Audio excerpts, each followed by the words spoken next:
भुसावल शहर में all India संविधान आर्मी और विभिन्न 10 संगठनों की ओर से 13 दिसंबर 2024 को संविधान भवन केंद्रीय कार्यालय भीमालय के पास डॉक्टर बाबा साहेब अम्बेडकर और छत्रपति शिवाजी महाराज की प्रतिमाओं को अभिवादन कर ईवीएम की अंतिम यात्रा निकाली गई। साथ ही परभणी में संविधान का अपमान करने वाले संविधान विरोधी के खिलाफ कार्यवाही की मांग की गई। इस अवसर पर ऑल इंडिया संविधान आर्मी के राष्ट्रीय अध्यक्ष जगन सोनवणे ने कहा, ईवीएम जीरो को हीरो बनाती है और हीरो को जीरो, इसलिए ईवीएम हटाओ और बैलेट पेपर पर वोट करो।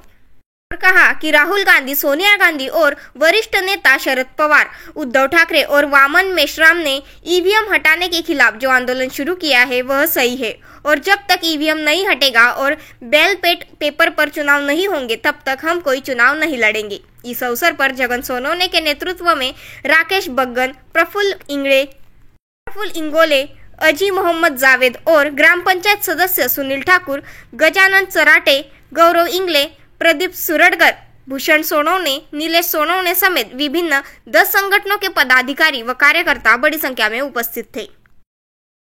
अंत्ययात्रा निघाली आहे।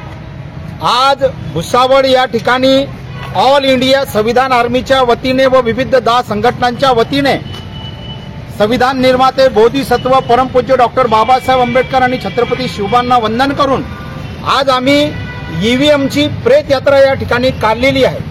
ईव्हीएम हटाओ, संविधान बचाओ, ईव्हीएम हटाओ, देश बचाओ।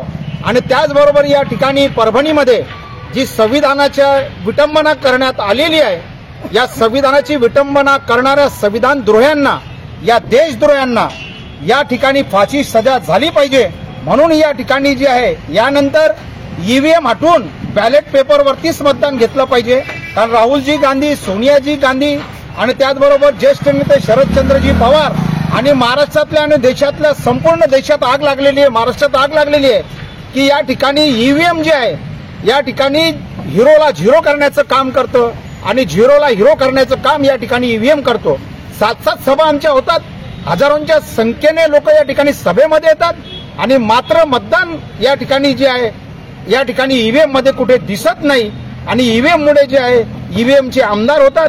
ईव्हीएमच्या माध्यमातून या ठिकाणी जे सेटिंग करण्यात आलेलं आहे त्याच्यामुळे या ठिकाणी SC, ST, NT, OBC, minority, बहुजन समाजाचे जे लोक आहेत, जे संविधानवादी आहेत, ते या ठिकाणी विधानसभेमध्ये जाऊ नये, पार्लमेंटमध्ये जाऊ नये, म्हणून हे खूप मोठे षडयंत्र आहे। म्हणून या ठिकाणी ही अंतिम यात्रा, ही प्रेत यात्रा या ठिकाणी आम्ही काढलेली आहे।